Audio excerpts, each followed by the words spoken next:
Reka nongere mbasuhuze kandi mbahe ikaze kuri YouTube channel yacu Vumbura TV. Nkuko bisanzwe ibiganiro byacu byibanda kuri cryptocurrency, tubakorera tutorials ndetse tukabaha n'amakuru yizewe aba ari kuvugwa muri cryptocurrency. By'umwihariko uyu munsi tugarutse kuvuga kuri Pi network.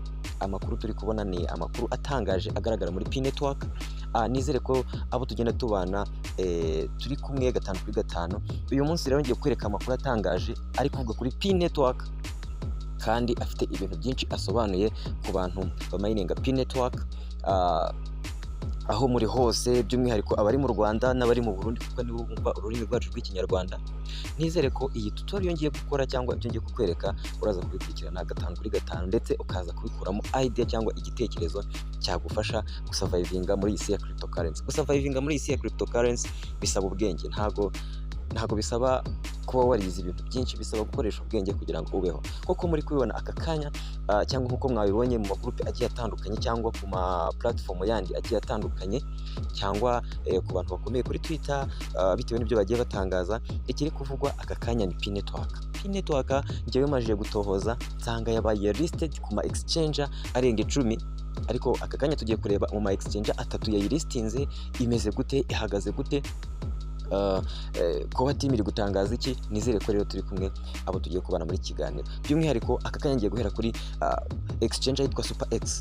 Exchange yitwa Super X ngira ngo murabizi ko twayikozeho video mu gihe cyatambutse ubwo batangaga coin yitwa 8, ngira ngo ibyo murabizi. Iyi exchange rero nayo yatangaje ko, ngira ngo nkuko muri kubibona mu itangazo ryayo, yatangaje ko itangazo ryayo rivuga ko igiye kuranshinga cyangwa mu minsi 2 ishize yaranshinze coin yitwa Pi USDT pair. Nuvuga ngo gutradinga Pi network ndetse na USDT birashoboka. Ahangaha rero mwibuke ko nabigishije cyangwa mpora mbabwira ngo muze tubigishe gutradinga, yaba spot trading na future trading, kuko ibi ngibi ni ibintu bikunda kubamo inyungu nyinshi mu gihe gito ku bantu baba bafite amakuru. Turaza kubireba. Ngira ngo muri kubona ko coin yacu ya Pi network kuri Super X yabaye listed, ndetse total supply muri kubona ko ari miliyari 10 ziri in circulations. So iyi coin rero ushobora kuza hano kuri Super X ukaba wayitradinga. Tugiye kureba gutradinga iyi coin bisaba iki, gutradinga iyi coin bikorwa bite. Iyo ukeneye gutradinga iyi coin, umanuka hano hasi, hano handitse trade. Yes, trade isanzwe apana future, kuko future trading ntabwo iyi coin iraba listed ku buryo wayitradinga muri future trading. Hanyuma iyo ukanze kuri trade, sorry gato, there is a connection problem. Yes guys, nkuko ndi kubibabwira, uri kubona ko kuba wabayinga nkuko twaguraga 8 cyagihe, ukaba wabayinga, ushobora kubayinga Pi cyangwa ugaseringa Pi. No kuvuga ngo uko hano bikorwa, uri kubona ko hano dufite pair ebyiri, dufite Pi tukagira na USDT. Uramutse depositinze ama USDT ahangaha kuri Super X, uba ufite ubushobozi bwo kuba wagura Pi. Agaciro ka Pi imwe aka kanya, Pi imwe iri ku madolari 315. Ubwo babishyira mu manyarwanda akaba ari 328,868. So guys, ushobora rero guseringa Pi ukagarura mu USDT, ukabikura ukajya kugurisha kuri Binance n'ahandi henshi cyane, cyangwa ku bantu uzi bashobora kugufasha kubikura. So ibi hano biri simple. Ikintu cya mbere ukora iyo ufite ama USDT hano ushobora kugura Pi. Nkibutsa ko iyi ngiyi ni trading pair. Kudepositinga Pi ntabwo bikunda, nubwo bishoboka. Turaje turebe uko bigenda iyo ugerageje kudepositinga Pi. Okay guys, nimba rero wifuza kuba wadepositinga Pi, cyangwa ikibazo ushobora kumbaza aka kanya uti ni gute nafata Pi zanjye nkazizana kuri iyi Super X cyangwa Huobi cyangwa xt.com n'izindi exchange zagiye zilistinga iyi pair yo gutradingaho Pi network na USDT. Rero reka tubirebe ndetse ngiye n'ibyo mbivugaho. Ikintu cya mbere ukora ahangaha nukuza ugakanda kuri hano handitse deposit. Ndimo muri kuhabona deposit hano. Yes, wamara gukanda deposit ukajya muri search hariya hejuru. Nizere ko turi kumwe hano. Ukandikamo Pi, ugatayipingamo Pi, then ukamanuka mu coin. Ngira ngo Pi yacu muri kubona ko Pi yacu anga iri kwigaragaza. Sorry, sinzi ikindi nkanzeho, sorry gato. Yes guys, nkuko nari kubabwira, muri kubona ko Pi yacu hano hasi ihise igaragara. Iyi niyo Pi network yacu. Ngira ngo nkuko muri kubibona ni Pi network, n'ikirango ni cya Pi network. Then ukayikandaho. Iyo uyikanzeho ngira ngo tubona ko bakubwira ko deposit iri suspended. deposit iri suspended, no ngo ntago bishoboka kubera ko tukiri muri enclosed mainnet, ntago bishoboka ko wafata P ziri kuri wallet yawe ya P browser ngo uzizana ahangaha uzitradingemo ama USDT uyagurisha, kubera ko P network yacu iri muri enclosed mainnet. Icyo kintu mukimenye. So reka ducekinge n'andi ma exchange turebe uko byifashe, turebe n'agaciro ka P uko gahagaze.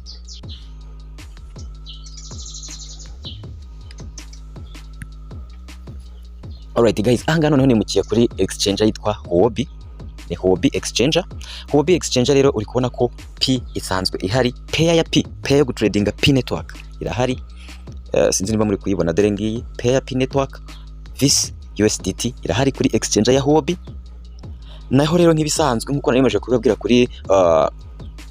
kuri Super X, ahangaha naho ushobora gutradinga ahangaha nimba pair uyifite, icyo ukora ni gukanda hano handitse trade, ukaba wabuyinga P ukishyura ama USDT, cyangwa ukaba waselinga P bakaguha ama USDT, simply as that. Nicyo kintu gishoboka aka kanya, kuko nababwiye ko deposit y'amafaranga aturuka kuri P browser wallet aza kuri zino exchange biri suspended. Ngira ngo abantu bize kaminuza murabizi ko ikintu bita suspensions ni kuri ukora nk'ikosa, n'urugero ntimubifate nk'ikosa, ni kuri ukora nk'ikosa runaka bakakubwira ngo uhagaritswe imyaka 2, nyuma y'imyaka 2 uzagaruka ukomeza. Rero P network nayo ira suspendinze, ntabwo iremererwa gutangira kuvunjwa yoherezwa ku ma exchange kugira ngo abantu bayi trading. Icyo gihe nacyo kizagera, ntekereza ko yari intangiriro nziza, kandi ntekereza ko ibi kuba bigaragaye bifite ikintu kibyihishe inyuma byanze bikunze. So nkuko nabibabwira muri cryptocurrency dukoresha technique yitwa FIFO, fast in fast out. Aka kanya uri kubona ko kuri exchange P network yacu cyangwa P coin yacu kuvunja ama USDT 288. Ngira ngo ira Super X tuvuyeho mwabonye ko P network yari kuvunja ama USDT 317 I guess. So this means that ko izi coin zijya gutangira, ngira ngo byatangiye ku munsi w'ejo, zijya gutangira kuri listing P network.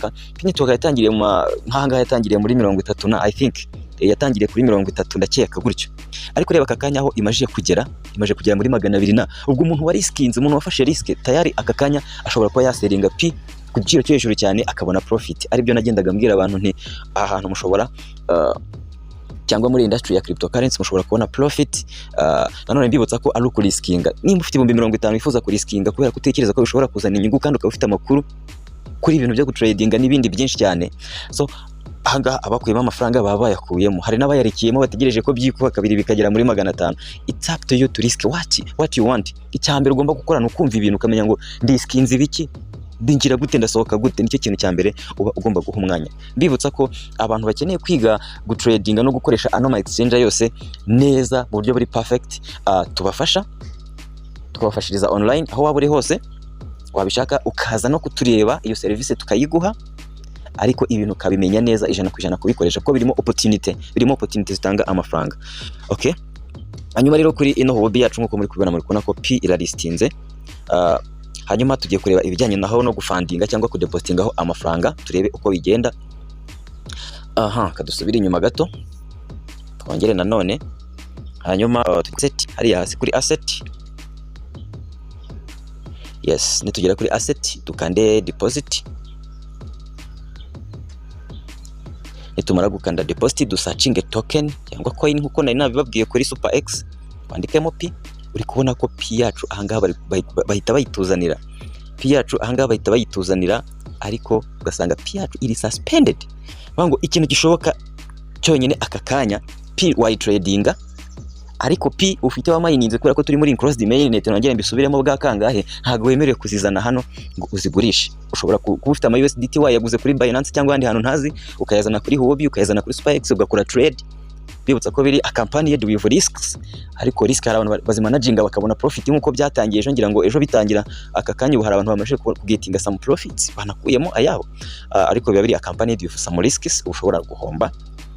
Hanyuma rero uri kubona ko P yacu iri kugenda iristingwa ku ma exchange menshi, ariko kudepositinga biri suspended. Ntekereza ko mu gihe runaka nkuko nabo bari kubitubwira, P yacu bazatwemerera kujya tuzizana ku ma exchange tugatradinga nk'ibisanzwe. Ubwo bazi gukora spot trading, future trading murabizi. Ngira ngo gutradinga nawe utaramayininze P network ushobora kubikora, ukagura P aho kugura USDT ukazivunjamo amapi ugatradinga. So guys, ibintu byo gutradinga nanone ni ibintu birimo opportunity nyinshi cyane zishobora kukwinjiriza amamiliyoni menshi kandi wahereye ku gishoro gito. Icyambere no kuba ufite skills, kugira skills nicyo cyambere ubundi ukituriza.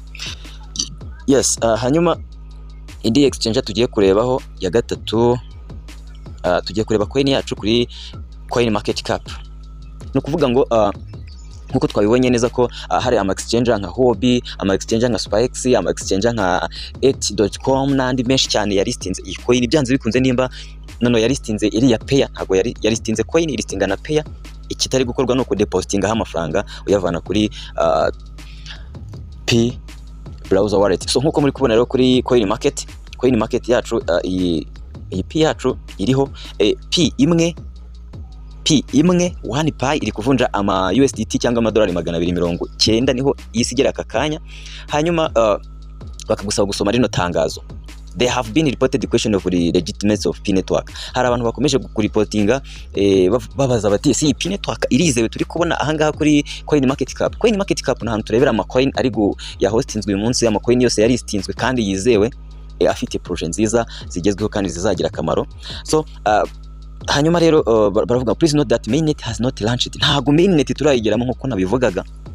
Rero ku muntu utazi ibintu bya cryptocurrency akaba atazi gutradinga muri spot trading na future trading, ibyo akaba atabizi, ntacyo bimurebaho, nta muntu umusaba gutradinga akoresheje ziriya pair. Cyo mu gishyire muri mind, and the price displayed below for the certain chain exchange reflect to the value of IOU and may not transferable across exchanges. No kuvuga ngo amafaranga ntago ashobora kuva kuri exchange imwe kwajye ku yindi. Ikiri kubaho no kuba wagura USDT kubera ko zigaragara ku ma exchange yose, ukaba wazivana USDT kuri Binance ukazishyira kuri Huobi, ukaba wazivana kuri Huobi ukazishyira kuri Binance. Nyine weho gafata za USDT waguze ukazigurama ukazivunjamo amapi kuri ako gaciro gahari ako kanya, hanyuma pi yaza kuzamuka cyane ukaza kongera kuyigurisha ukagarukana ama USDT asumba ayo watangiranye.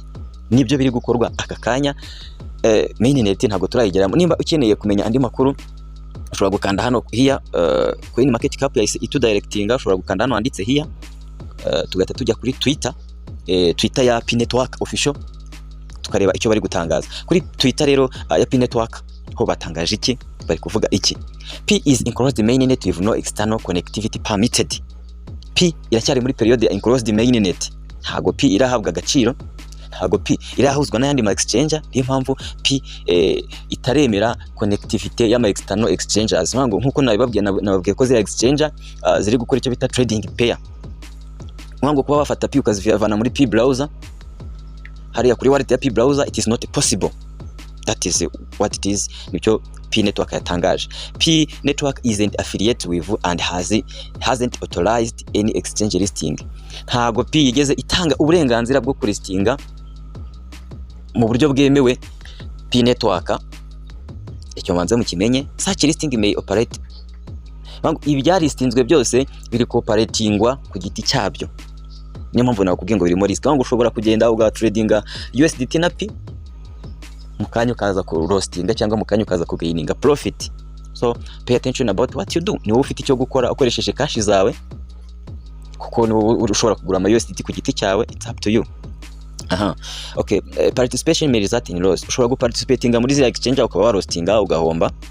Niyo mpamvu bagusaba gukurikirana amakuru ya P network ku mbuga ziri officiel cyangwa ku channel ari officiel. Guys, reka rero nsoze iyi video mbashimira kandi mbifuriza ibihe byiza aho muri hose. Nizere ko utarakanda kuri subscriber, wamaze gukanda kuri subscriber no kunzogera, ndetse ukabana dukoresha no mu yandi magroupe kugira ngo uduteze imbere nkuko natwe tubaha amakuru yizewe acukumbuye kandi abateza imbere. So ubwo rero reka nsoze iyi video mbashimira kandi mbifuriza noheri nziza n'umwaka mushya muhire kuri mwebwe n'imiryango yanyu. See you again later.